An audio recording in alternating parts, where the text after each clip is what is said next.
ಇಂದು ಯುಗಾದಿ ಅಮಾವಾಸ್ಯೆ ಅತ್ಯಂತ ಶ್ರೇಷ್ಠವಾದಂತಹ ದಿನವಾಗಿದೆ. ಯುಗಾದಿಯ ಹಿಂದಿನ ದಿನ ಬರುವಂತಹ ಈ ಅಮಾವಾಸ್ಯೆಯು ಪಿತೃಗಳಿಗೆ ಸಮರ್ಪಿತವಾದಂತಹ ದಿನವೆಂದು ಪರಿಗಣಿಸಲಾಗುತ್ತೆ. ಹಿಂದೂ ಸಂಪ್ರದಾಯಗಳ ಪ್ರಕಾರ ವಿಶೇಷವಾಗಿ ಯುಗಾದಿಯ ಹಿಂದಿನ ಅಮಾವಾಸ್ಯೆಯನ್ನು ಪಿತೃ ತರ್ಪಣದ ದಿನ ಅಂತ ಗೌರವದಿಂದ ಆಚರಿಸಲಾಗುತ್ತೆ. ಈ ದಿನ ಜನರು ತಮ್ಮ ಪೂರ್ವಜರನ್ನು ಸ್ಮರಿಸಿ ತರ್ಪಣವನ್ನು ನೀಡ್ತಾರೆ. ಇದು ಹೊಸ ವರ್ಷದ ಆರಂಭದ ಮೊದಲು ಹಳೆಯದನ್ನು ಶುದ್ಧಿಗೊಳಿಸುವಂತಹ ಸಂಕೇತ ಅಂತ ಕೂಡ ಭಾವಿಸಲಾಗುತ್ತೆ. ಈ ಅಮಾವಾಸ್ಯೆಯ ಬಗ್ಗೆ ಹಲವಾರು ಪೌರಾಣಿಕ ನಂಬಿಕೆಗಳು ಅಡಗಿಕೊಂಡಿರುತ್ತೆ. ಕೆಲವು ಕಥೆಗಳ ಪ್ರಕಾರ ಯಮಧರ್ಮರಾಜ ಈ ದಿನ ಪಿತೃಗಳ ಆತ್ಮಗಳಿಗೆ ಭೂಮಿಗೆ ಬಂದು ತಮ್ಮ ಕುಟುಂಬವನ್ನು ಆಶೀರ್ವದಿಸಲು ಅನುಮತಿ ನೀಡ್ತಾರೆ ಅಂತ ನಂಬಲಾಗುತ್ತೆ. ಆದ್ದರಿಂದ ಜನರು ತಮ್ಮ ಪಿತೃಗಳಿಗೆ ಆಹಾರ ತರ್ಪಣವನ್ನು ನೀಡಿ ಅರ್ಪಣೆಯನ್ನು ಮಾಡಿ ಅವರ ಆಶೀರ್ವಾದಕ್ಕೆ ಪಾತ್ರರಾಗ್ತಾರೆ. ಇನ್ನೊಂದು ನಂಬಿಕೆಯ ಪ್ರಕಾರ ಈ ದಿನ ಪಿತೃಗಳನ್ನು ಸಂತೃಪ್ತಿಪಡಿಸಿದರೆ ಮುಂದಿನ ಹೊಸ ವರ್ಷದಲ್ಲಿ ಕುಟುಂಬಕ್ಕೆ ಸುಖ ಸಮೃದ್ಧಿ ಬರುತ್ತೆ ಅಂತ ಹೇಳಲಾಗುತ್ತೆ. ಇನ್ನು ಈ ದಿನ ಹೇಗೆ ಆಚರಿಸಬೇಕು ಅಂದರೆ ಪಿತೃತರ್ಪಣ ಮತ್ತು ಶ್ರಾದ್ದವನ್ನು ನೆರವೇರಿಸಬೇಕು, ದಾನ ಧರ್ಮಗಳನ್ನು ಮಾಡಬೇಕು, ಉಪವಾಸ ಅಥವಾ ಸರಳ ಆಹಾರವನ್ನು ಸೇವಿಸಬೇಕು, ಮನೆಯ ಸ್ವಚ್ಛತೆಯನ್ನು ಮಾಡಿ ಹೊಸ ವರ್ಷದ ಆದಿಯನ್ನು ಸ್ವಾಗತಿಸಬೇಕು.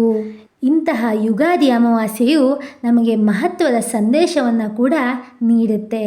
ಹಳೆಯ ದುಃಖ, ಹಳೆಯ ಪಾಪ, ಹಳೆಯ ನೆನಪುಗಳನ್ನು ಬಿಟ್ಟು ಹೊಸ ಜೀವನವನ್ನು ಶುದ್ಧ ಮನಸ್ಸಿನಿಂದ ಆರಂಭಿಸಬೇಕು ಅಂತ.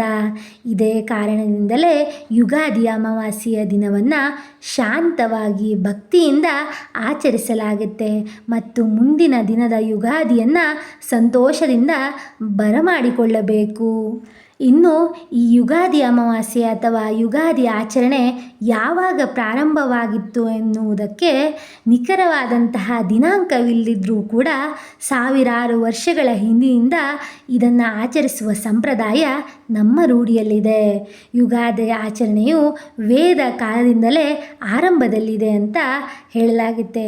ವಿಶೇಷವಾಗಿ ವೇದಗಳು ಮತ್ತು ನಂತರದ ಪುರಾಣಗಳಲ್ಲಿ ಕಾಲಗಣನೆ ಯುಗಗಳ ಆರಂಭದ ಬಗ್ಗೆ ಉಲ್ಲೇಖಗಳಿವೆ.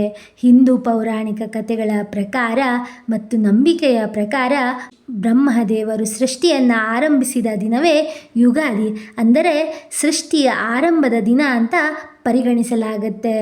ಅಮಾವಾಸ್ಯೆಯ ದಿನದಲ್ಲಿ ಪಿತೃತರ್ಪಣ ಮಾಡುವಂತಹ ಪದ್ಧತಿ ಕೂಡ ಬಹಳ ಹಳೆಯದಾಗಿದೆ. ಇದು ಶ್ರಾದ್ದ ಮತ್ತು ಪಿತೃಪೂಜೆ ಎಂಬಂತಹ ಸಂಪ್ರದಾಯಗಳ ಭಾಗವಾಗಿದ್ದು ಸಾವಿರಾರು ವರ್ಷಗಳಿಂದ ನಡೆದುಕೊಂಡು ಬರ್ತಿದೆ ಅಂತ ಹೇಳಬಹುದು. ಪಿತೃಗಳಿಗೆ ತರ್ಪಣ ಮಾಡುವ ಪದ್ಧತಿಯನ್ನು ಗರುಡ ಪುರಾಣ ಮತ್ತು ಇತರ ಪುರಾಣಗಳಲ್ಲಿ ವಿವರಿಸಲಾಗಿದೆ. ಯುಗಾದಿ ಮತ್ತು ಯುಗಾದಿ ಅಮಾವಾಸ್ಯೆಯ ಆಚರಣೆಗಳು ಸಾವಿರಾರು ವರ್ಷಗಳಿಗಿಂತ ಹಳೆಯವು. ವೇದ ಮತ್ತು ಪುರಾಣ ಕಾಲದಿಂದಲೇ ಇವು ನಡೆದುಕೊಂಡು ಬರ್ತಿವೆ. ನಿಖರವಾದಂತಹ ಆರಂಭದ ದಿನಾಂಕ ಇಲ್ಲದಿದ್ದರೂ ಕೂಡ ಅತ್ಯಂತ ಪುರಾತನ ಸಂಪ್ರದಾಯ ಅಂತ ಕರೆಸಿಕೊಳ್ಳುತ್ತೆ. ನಮ್ಮ ಪೂರ್ವಜರ ಕಾಲದಿಂದಲೇ ಈ ಆಚರಣೆಗಳು ನಡೆದು ಬರುತ್ತಿವೆ.